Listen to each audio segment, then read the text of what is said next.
Hello there, welcome back to another review. So as we all know, Sonic the Hedgehog has acquired legions and legions of fans over the years, and you know, whilst it's true that maybe not all the games are true classics and masterpieces, I think it's safe to say that the blue one still has a whole legion of fans.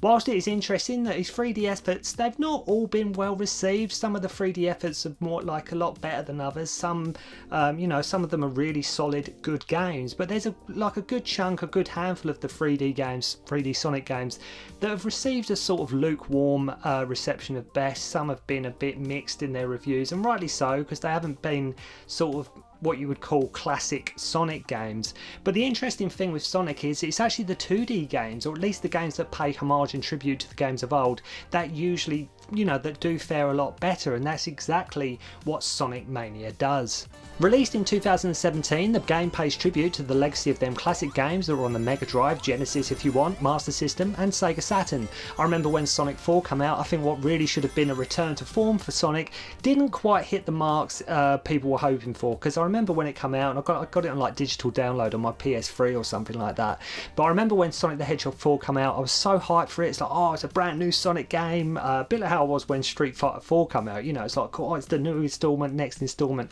But when Sonic the Hedgehog 4 came out, it should have been a return to form for like Sonic, especially sort of on the 2D side of things. Sonic 4 I never felt really hit the high points and marks that it was supposed to, which was a shame. Not that it wasn't a good game, because it was, but there was a bit of a problem sort of with the physics engine used in that game, if I recall. I mean, I haven't played it for ages, but I do remember there was a bit of a problem with the physics engine, and I think fans were like, yeah, it's good, but it's not great. It was sort of like, at the time, it was really good, it was a new Sonic game, but looking back on it in retrospect, it wasn't exactly sort of the grand return of sort of 2D Sonic that many were hoping for.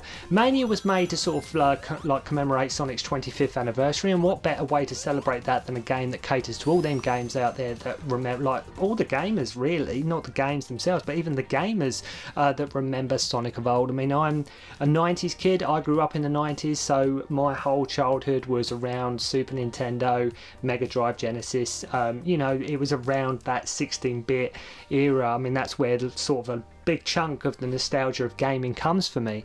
So when a game like Sonic Mania comes along that really sort of honours that legacy and like celebrates it in the best way possible, I think that's why Sonic Mania was so well received by a lot of people, was because it doesn't try to be anything else other than just a classic, good, solid Sonic like 2D game. There is no lengthy cutscenes, no super in-depth story. Nope, this is simply make your way through 13 levels and defeat Dr. Eggman, which is all you need for your setup.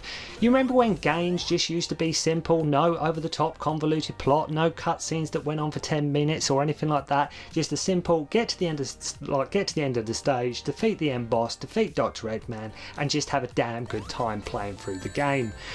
When it actually used to be simple. Well, that is exactly what Sonic Mania is, but rather than just be a rehash of what came before, it feels more like a tribute, and above all else, it feels fresh. That's the great thing about Sonic Mania, it actually does feel like a fresh game. In a way, it's almost like the game makers and developers of this game are sort of saying, hey look, this is why we used to love Sonic originally. Like, it's almost like they're just saying, this is why Sonic was so cool back in the day. If you've never played, like young kids now, like people like new generations, things like that, playing this, they're like, they've never seen or played these kind of Sonics before, like the old school Sonics. So giving Sonic Mania like as a form of a way to celebrate something, as a way to honour something, and to pay tribute to the legacy of Sonic, I think Sonic Mania just hits it out of the park completely. I think it really does.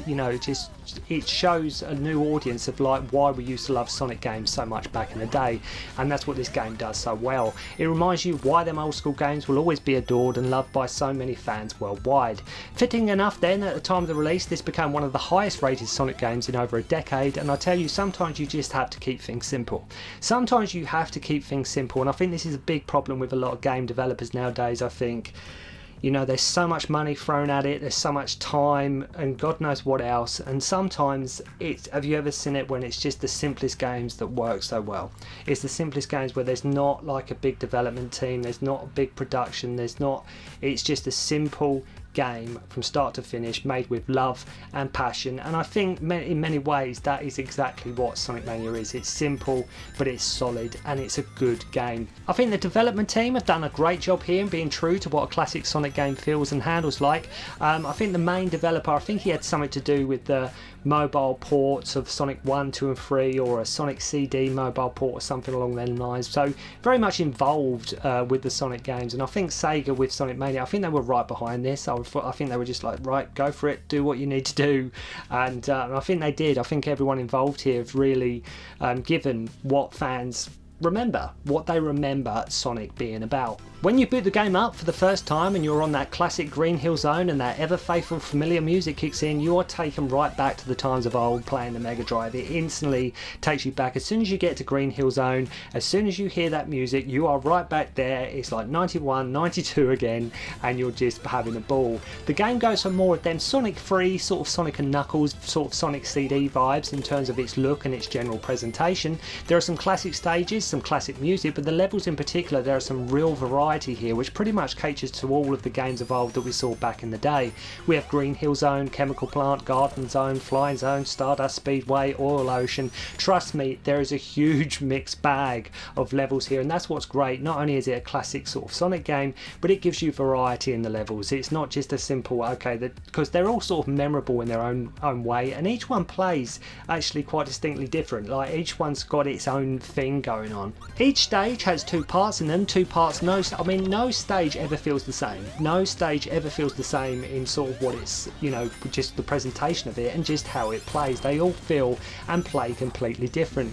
But they really outdid themselves with these stages. There are levels, they're sort of levels you come to expect, as well as some great variety, all injected with some great level design, with some great gimmicks as well, and touches that never feels like they've done it just for the novelty. There's little things here and there that spice things up, but it's never like it's just thrown in just for the gimmick alone. It all feels true to what a Sonic game should be. Everything works and adds to what makes the game so playable and so enjoyable. Like a Metallic Madness, you go into the foreground, then the background, as well as getting turned into Mini Sonic at some points. Plus it handles just right.